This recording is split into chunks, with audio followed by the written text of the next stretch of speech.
Now it is a great and special pleasure to welcome to the City Club one of Portland and Oregon's first citizens, James DePreist.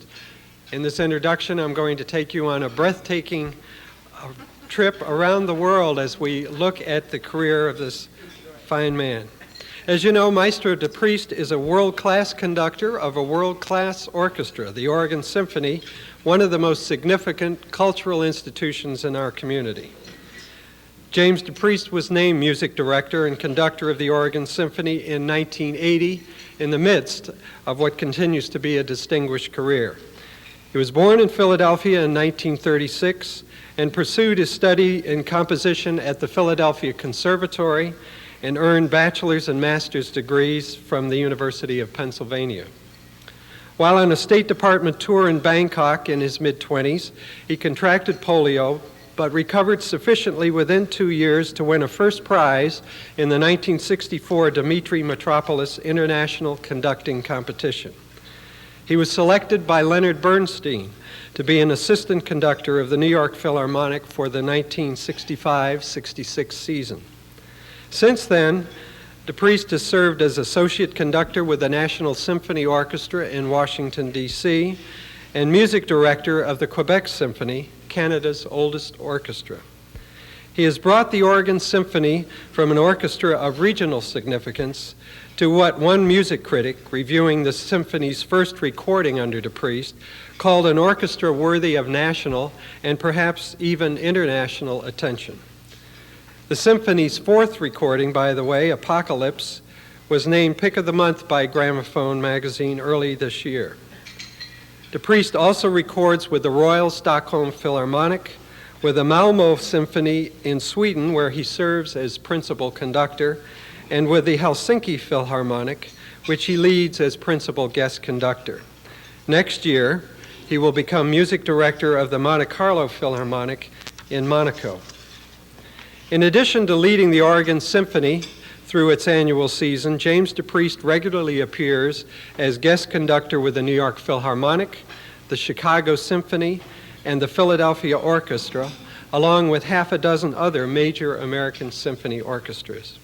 The Chicago Tribune has called James DePreist one of the finest conductors this nation has produced.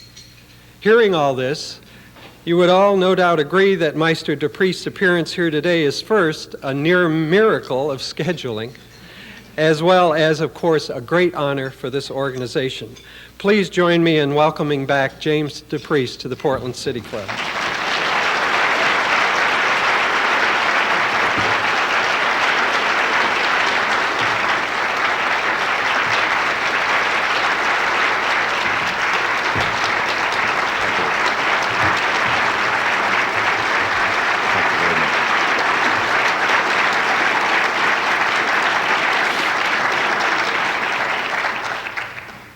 I hate those introductions, but so far I haven't stopped one yet. It's a great honor to be here with City Club.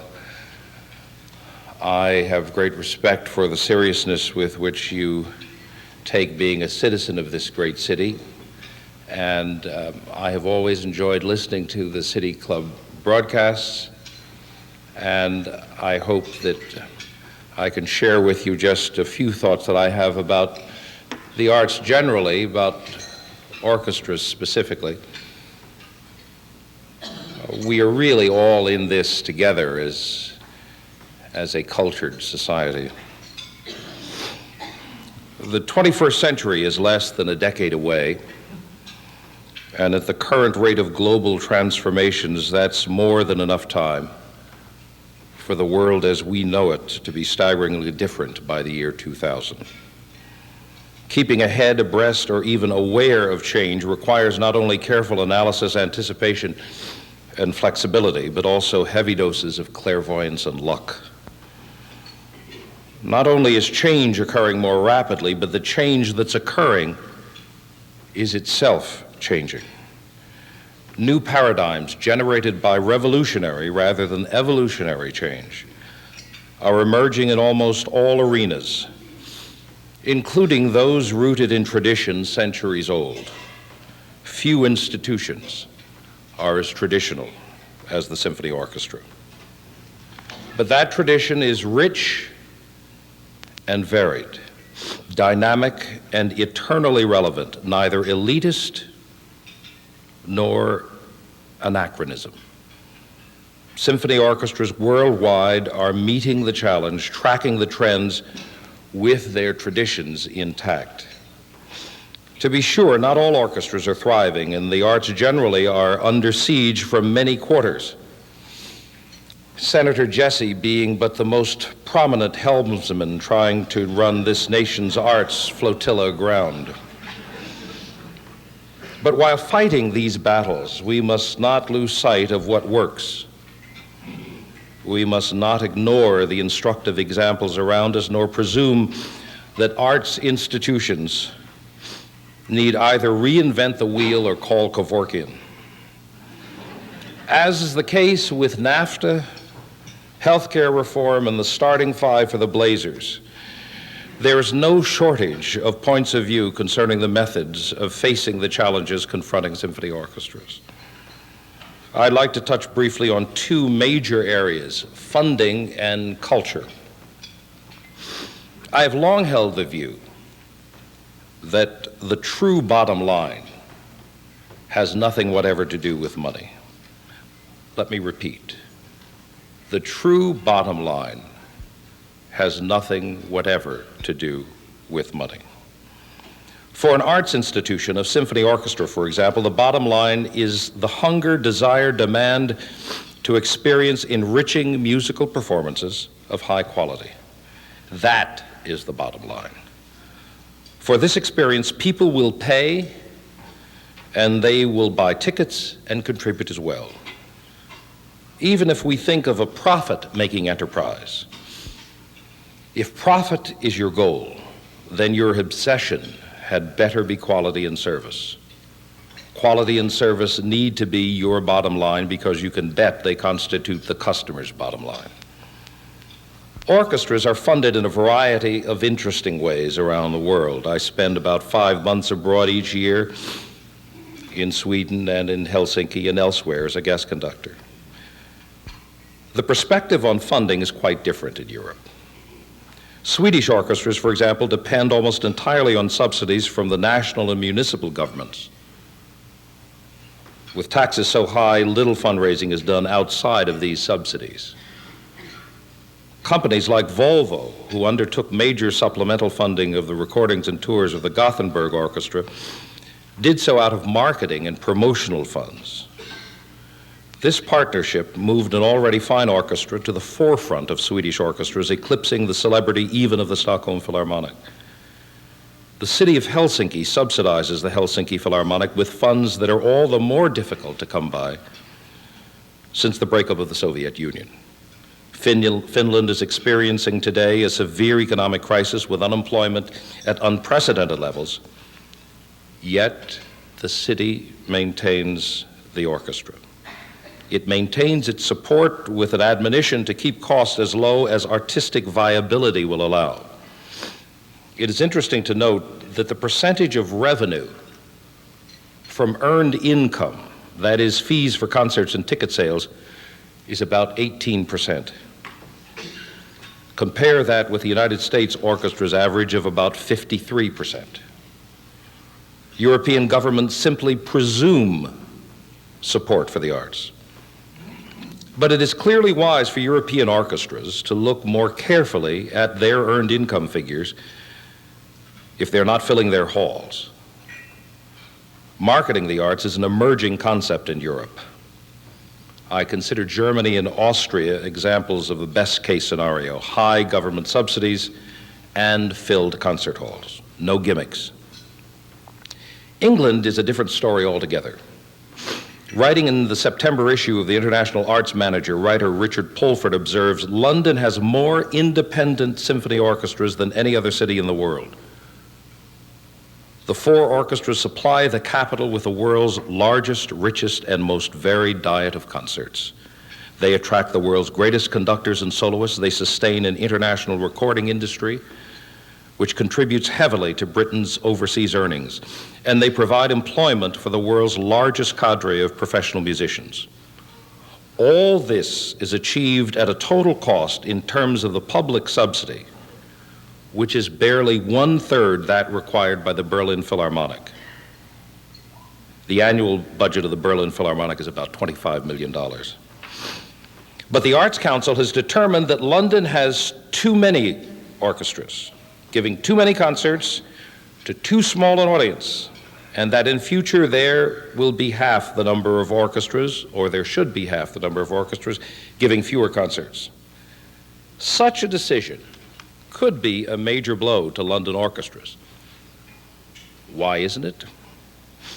Because the subsidy levels are so low, 5% to 15%, for the London Philharmonic, the Philharmonia, and the Royal Philharmonic, that all three orchestras already rely largely on income from other sources. Losing Arts Council financial support would not necessarily be fatal to any of them. The London Symphony Orchestra gets matching funds from the City of London. All of this clearly suggests what any broker will tell you, that orchestras here and abroad should develop a balanced portfolio of funding sources. Every few years, when Congress must vote on funding for the National Endowment for the Arts, Congressman Sid Yates of Illinois has a subcommittee on appropriation that holds hearings, and artists are asked to testify in favor of the NEA and adequate funding. I testified before that appropriations subcommittee in March of 1985, along with pollster Lou Harris, some other artists, and choreographer Elliot Feld. Elliot's testimony was priceless. He said to the assembled, "You know, I'm tired of coming here every few years and trying to justify why there should be money going to the NEA. He says, I'm really fed up with it. He says, I figure that what the NEA is asking for is roughly equivalent to the cost of 1 inch of a Trident submarine. He says, I suggest that all Trident submarines be shortened by 1 inch, since everything looks larger underwater anyway.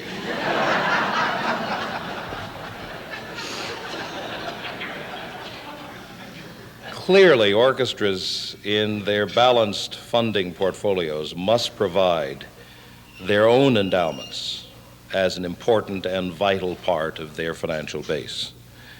Let's not forget that a symphony orchestra is one of the few multi-million-dollar institutions whose performance would be adversely affected by downsizing.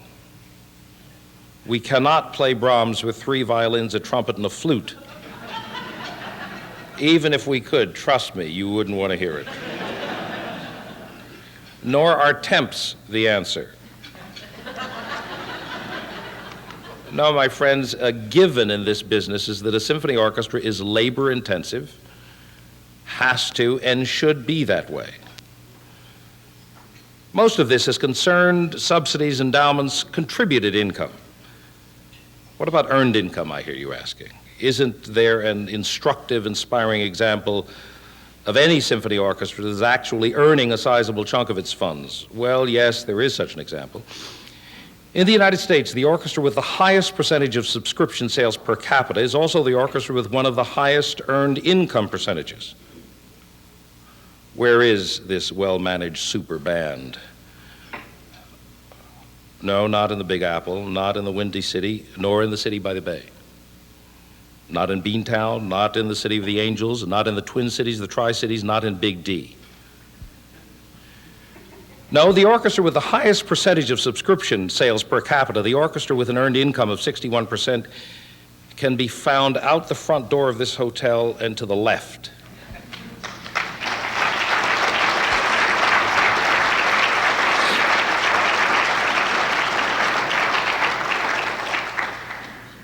A word about audiences and, by extension, education and culture. The real bottom line, as I have said, is the desire, hunger, and demand for a quality artistic experience. Such are the yearnings of a cultured citizenry and a truly cultured society eager to expand the finite horizons through the artistic glimpse the glimpses through artistic vision of the infinite. This kind of society is an endangered species. Education often fails us. Societal pressures and much of commercial television tend to trivialize human experience. And pell-mell we seem intent on, in the words of critic Neil Postman, amusing ourselves to death. Again, some foreign perspective. Mexico City, a Sunday afternoon, families, 3 generations coming to hear a concert of Mozart and Beethoven. Teenagers, attentive, responsive, a superb audience. The hall was filled. How come, I asked the manager of the orchestra. It's usually like this. It's Sunday tradition, when we love the music. But the young people, you must have a wonderful program of young people's concerts and educational concerts. No, not at all. We love the sound of a symphony orchestra, and we love the music. It shows, I said. A friend of mine was in Tokyo 2 weeks ago, and for $100, purchased not the most expensive ticket for a cello recital by a distinguished but by no means superstar cellist. The hall seats more than 2,000. It was filled. Russia, before, during, and after the recent coup attempt, concerts went on. My soloist in Helsinki last month arrived from Moscow with the talk not of tanks and fires and death, but of Rachmaninoff and Mozart played in filled halls. The tickets were very inexpensive, and the people came. And finally, Vienna, where I conducted for the first time this past April. In the justly revered Musikverein, arguably the best concert hall in the world, with a history unmatched by any other hall, came the Viennese and tourists to fill the place. Quiet, attentive, appreciative, seated on chairs that no U.S. audience would tolerate for a minute.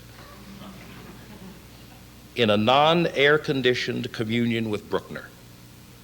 3 concerts in one day, 3 different orchestras, not an empty seat. The lessons are clear for arts institutions and for society. We must never allow the education of our children to exclude culture. Budget cuts are not an excuse. If the schools do not have the funds to fulfill this mission, volunteers must, parents must, and arts institutions must. We are truly living in a Teflon age, and that's hard on the arts because they are Velcro values. They cannot be mini-seried, McPackaged, put on a USA Today color pie chart. They take time, require literacy, and an eager imagination. But the rewards are truly extraordinary. Symphony orchestras are both dynamic, living galleries with new sounds on display, framed and illuminated by the engaged listener, and the transformer of musical hieroglyphs into sounds and tunes familiar and welcome. The music is relevant to human experience, transcending all artificial barriers of race and ethnicity. How we all treat the spectacular riches of our orchestras, how we treat our artists, says much about us as a people. Support of the arts is at its very core enlightened self-interest. In 2 years, the Oregon Symphony will mark its centennial. Its musicians have made it the orchestra it is with dedication, skill, and sacrifice. Its boards have been steadfast and supportive, and its staff and management dedicated, selfless, and extraordinarily effective. Volunteers, donors, and the subscribing public have placed this orchestra in an enviable position. Its success is proof that it can be done. I began these remarks by talking about the approach in less than a decade of the year 2000. In less than 2 hours, the Oregon Symphony will have one of the most important announcements of its history concerning a way of assuring that this orchestra will survive, thrive, and prosper to serve this community that it loves so much into the year 2000 and beyond. I hope that when you find out fully what that news is and what it represents, that you will be responsive to make certain that this orchestra continues to serve this community and that it represents the level of serious dedication to arts funding and art support in this state. Thank you very much.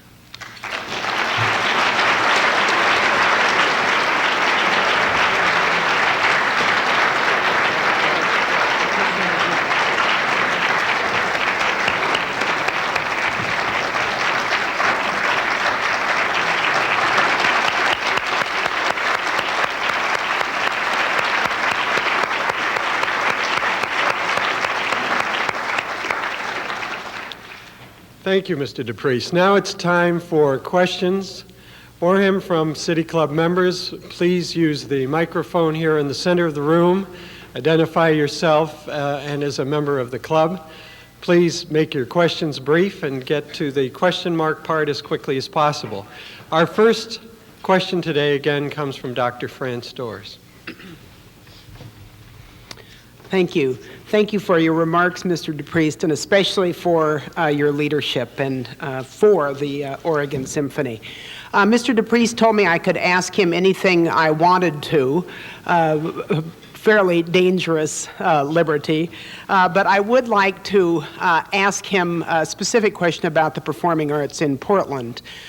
For someone who might be musically hungry but possessed of limited financial resources, I wonder if Mr. DePreist might highlight for us, or be willing to highlight for us, some of the unusual good value performing arts musical experiences available in Portland that we might be overlooking. If he would highlight some of those that he thinks are good value and that we might be encouraged to attend and support.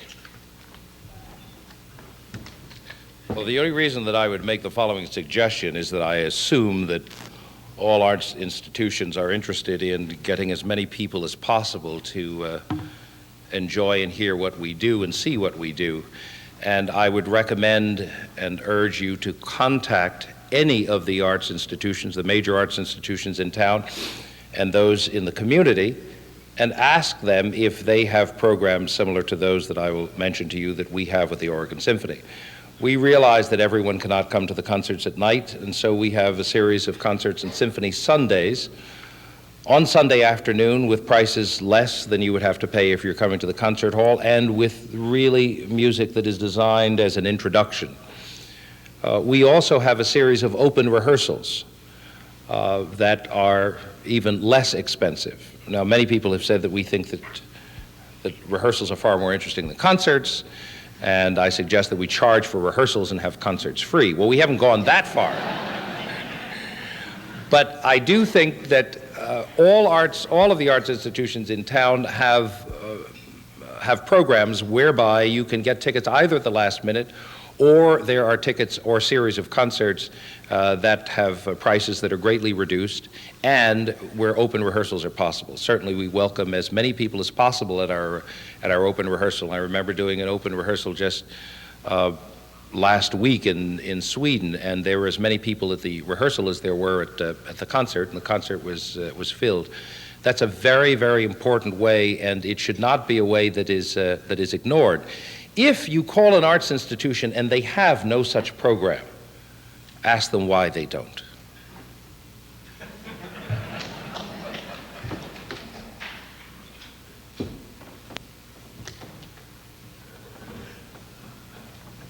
My name is Marjorie Butler, and I'm a member of City Club Art and Culture Committee, and we are very pleased that you came and challenged us with your presentation. My question is, what are your hopes and concerns for the hosting of the National Symphony Orchestra League in Portland in 1995? And how can the business community here help you and make ourselves aware of this honor? That was not a planted question, ladies and gentlemen. We've never met before, have we, madam? There's nothing up my... As at least one person knows, in 1995, the American Symphony Orchestra League, which is the service organization for all of the symphony orchestras in this country, which usually has its conventions, its annual convention in Chicago or Washington, D.C., or New York City, has decided to underline the 100th anniversary of this orchestra and have its national convention here in Portland. This is unprecedented, and it is largely due to the respect and esteem that that organization has for Don Roth, the president of the Oregon Symphony, who is very active in the organization. But believe me, the American Symphony Orchestra League would not come here if it felt that it was coming to hear a turkey orchestra, or if it felt that it was coming to a town that could not support such a convention. Now, Don has told them elaborate things. I have lied in a way that I've never lied before about what's available. The business community can be very helpful in making certain that they don't find out that I've lied. I think that the American Symphony Orchestra League is coming to Portland, and I hope that they leave Portland really surprised with what is here, with the riches that are here. We certainly want to take advantage of the time that they will be here for them to discover the wealth of things to see and do here in Portland, to see the livability of the city. And I'm sure that Don and the committee that has been formed here to welcome the American Symphony Orchestra League would welcome talking with you and any of your colleagues concerning ways in which their visit here can be enhanced. Bill Crane, City Club member. Mr. DePreist, I always enjoy how much American music you plan with the Oregon Symphony. You're a real leader in that. I remember a number of pieces last year, most of all John Adams' Harmonium, which was a big project for the symphony, and you did it wonderfully. Would you talk about your devotion to American composers and American music and why that's important? I began my career as a music director in Quebec, and the orchestras in Canada are required to play, because of the subsidy they receive from the Canada Council, a certain percentage of music by Canadian composers, and those composers are also subsidized by the state. The point being that the Canada Council feels that there should be some evidence of Canadian content in the music that orchestras perform. This is not necessarily a quota system to which I subscribe, but the desire to have orchestras not ignore Canadian music is certainly laudable.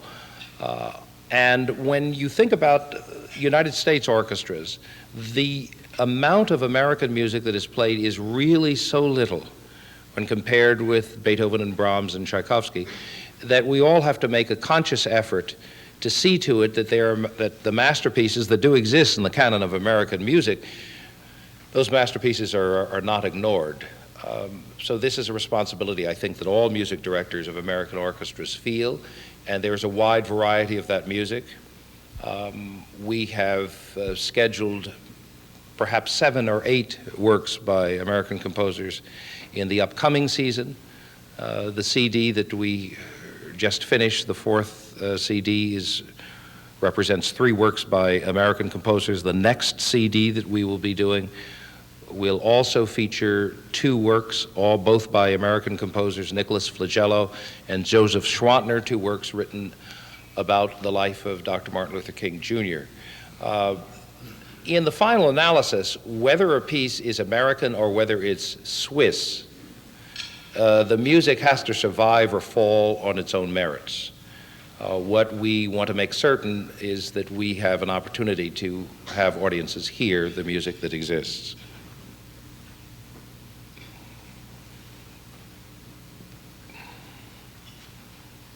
Ed Marks, City Club member. Mr. DePreist, I noticed that you feature a lot of 20th century modern composers. For one, first of all, I'd like to thank you for that, because you've introduced me to some music that I had not been aware of. And I would be curious as to your feelings and thoughts on that subject. I get a lot of letters from people who either say, why don't you play that music in the privacy of your own home? Or I thank you for allowing me the opportunity to experience something new. I think if there is a concert-goer's Bill of Rights, one of the rights clearly that should be there is the right not to have your intelligence insulted by assuming that the only music to which you can relate is music that you've heard 15 times before.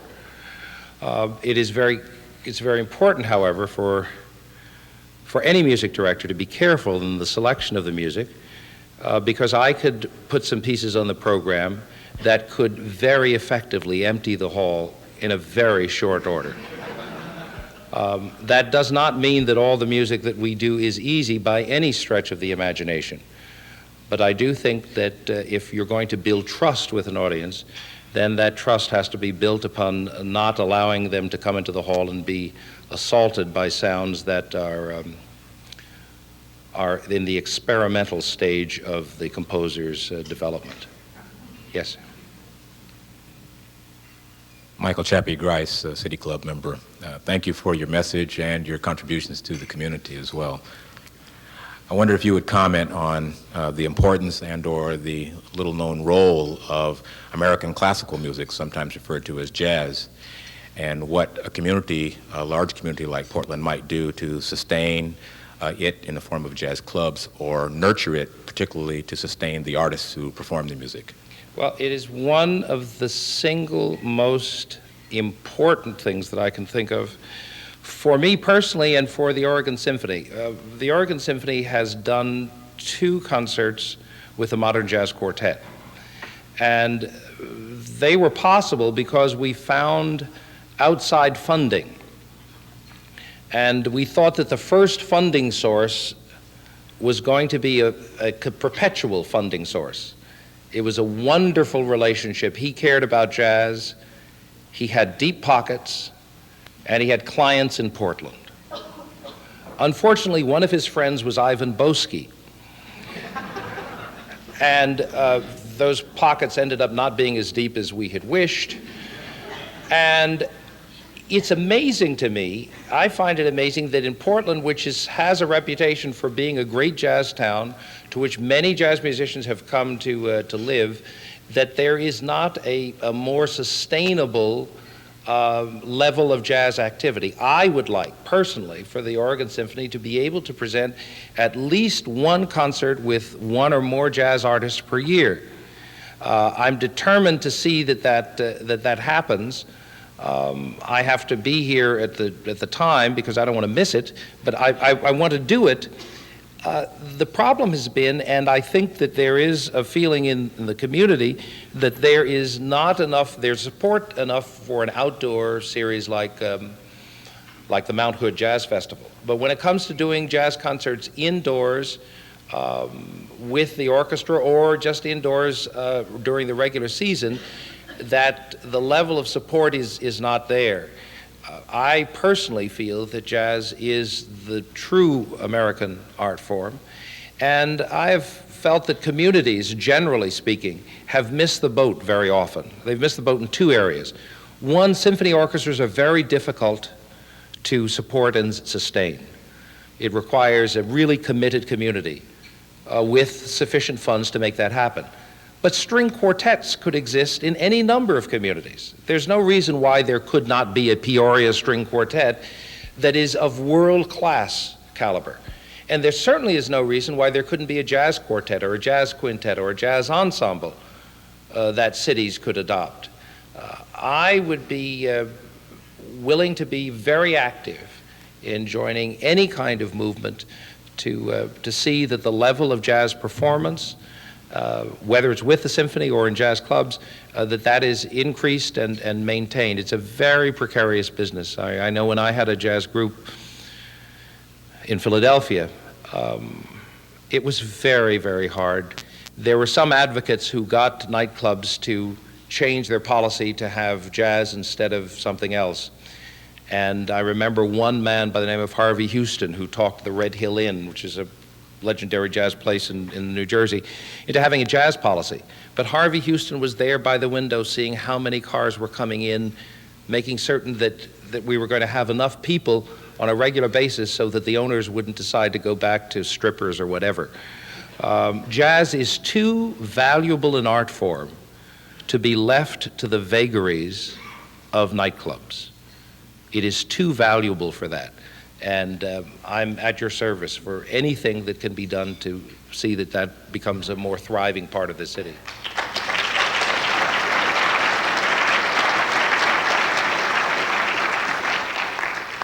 Jonathan Kowalik from Youth Today. Mr. Depriest, I have grown up with the Youth Philharmonic program, and I believe that it's an excellent program. Do you plan to continue this program, and as well, are any programs aimed toward youth going to come to the Oregon Symphony? Are you talking about the Youth Philharmonic? The Youth Philharmonic. The Youth Philharmonic has no connection with the Oregon Symphony. Is it? The Youth Philharmonic, it was the program where it was the symphony played for the youth? Oh, there is a program that we have done in conjunction with music educators, in which we have brought together young players and also had those players do a concert together with the Oregon Symphony. That's a part of the educational program that not only was very successful, but also a natural. It also was costly. And what has hit the educational program for the Oregon Symphony this year, and because it's hit the schools, the effect of budget cuts, so that we have to be far more sophisticated and imaginative in how we go about bringing the orchestra to the schools. I think that anyone in this room who is profoundly interested in seeing to it that young people have that kind of experience, because the orchestra is totally open to it, the musicians love it, and I love it, and the conductors as well.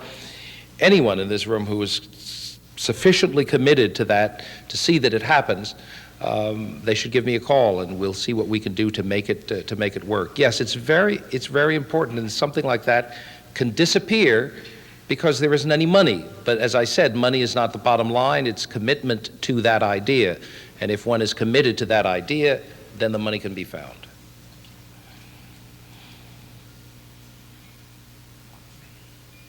Richardson Dougal, City Club member. To revert to Adams' harmonium for a minute as an example, how did it first come to your attention? How did you prepare yourself? And how long did it take you before you conducted it the first time? And what special problems were there in preparing the symphony to play it as, say, compared with playing another performance of Beethoven's Fifth? All of those questions are unusually interesting because it's a very difficult piece. Harmonium is a work by John Adams, who is a minimalist composer. The movement of minimalism in music is still in vogue, Philip Glass and a few others, but John Adams, as far as I'm concerned, is the greatest exponent of that school. Minimalism is difficult because it's deceptively easy. The same thing continues bar after bar after bar for a minute and a half, and then suddenly there's a change. And that change will go on, and then there are other changes. All of the changes are beautiful, dramatic, subtle, wonderful. It's very difficult because the chorus is also involved, and the chorus is singing the same thing over and over again, and suddenly there's a change. Now, John Adams has put in the score indications for the conductor to sort of bring everybody together at several points. He knew it was hard too. Why he wrote it this way is so that there are 5 of those indications. And what I do at each of those indications is to raise my left hand. Well, you can realize the burden that places on the poor conductor. Suppose I raise my left hand where I think it is, but it's not where the chorus thinks it is or where the orchestra is. So it is one of the most difficult pieces that I know about. When we did it the first time in the Civic Auditorium years ago, the performance was not as good as it might have been because we were all terrified, all 3 nights. I know I was, the chorus was, and the orchestra as well. This time was particularly gratifying. John Adams came up for the dress rehearsal, and he was really moved by the performance, even in that rehearsal, and had nothing to say about changing anything. When I first encountered it, Teddy McMillan, who used to work for the Oregon Symphony, had been in San Francisco working for the San Francisco Symphony, had been at a performance, probably the world premiere of Harmonium, and she said, "Jimmy, this is a cassette of this piece. I think you should hear. It's really wonderful." So I welcome that from anyone, and I took the cassette and I put it on the radio in the car as I was driving down to Medford. Well, I was going 55, 60 miles an hour, and this piece is unfolding at its own tempo. Well, the contrast between the speed at which I was going and the tempo at which the piece was unfolding was an unfortunate contrast. And I said, "This is taking forever. There's something intriguing there, but but I said, it's intriguing enough, I'm going to listen to it when I'm not moving." So later on that summer, I sat in the chair up in Quebec and put on the cassette and then discovered it, which is the way audiences will discover it when they come and sit in the hall. I still think it is the greatest piece that John Adams ever wrote. The mix of the poetry and the vitality of the chorus, it was a really wonderful performance, and I think it's a wonderful piece, and I commend it to you. There's an excellent recording with Edo DeVart and the San Francisco Orchestra.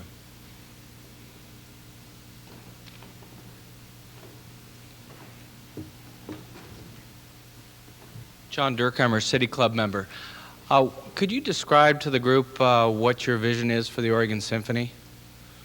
I think that this afternoon, part of that vision will be dealt with. I want to see this orchestra thrive, and it can only thrive if there are sufficient funds to keep it healthy. Very often, orchestras decide that they're going to announce a major funding program when they're in trouble. The Oregon Symphony happens to have finished last year with a small surplus, and we are in the enviable position of being able to talk about ensuring our future at a time when things are going right. Money, for me, is music. When money comes into the coffers of the Oregon Symphony, the majority of those dollars go to make music possible, actual sounds possible. The largest single item in any orchestra's budget, salaries paid musicians. We have elevated the salaries of the musicians of the Oregon Symphony so that we can be competitive when we have openings. I want to see that be able to continue. Practically every goal, artistic goal that I had for this orchestra has been or is in the process of being met. It was very important that we rehearse on the stage where we play our concerts. That meant moving to the Schnitzer Concert Hall. That meant having the orchestra available for the stage when the stage was available, which is in the morning. Having the musicians available in the morning meant paying them a wage that enabled them to have the Oregon Symphony as their priority employer. Being able to record, being able to begin touring, and increasing the size of the orchestra, not because big is beautiful, but because performance of the music that people love requires a certain size orchestra. We didn't have it. We still don't have it. But instead of being 8 players away from what we want, we are about 3 or 4. So that's an ongoing process. I think that a sufficient endowed base for the Oregon Symphony of sufficient size is what is required. And that is clearly the most important thing now. And it is not just in the abstract money, it is something that makes a variety of things possible. It makes everything possible. I think I'm out of here. Thank you very much.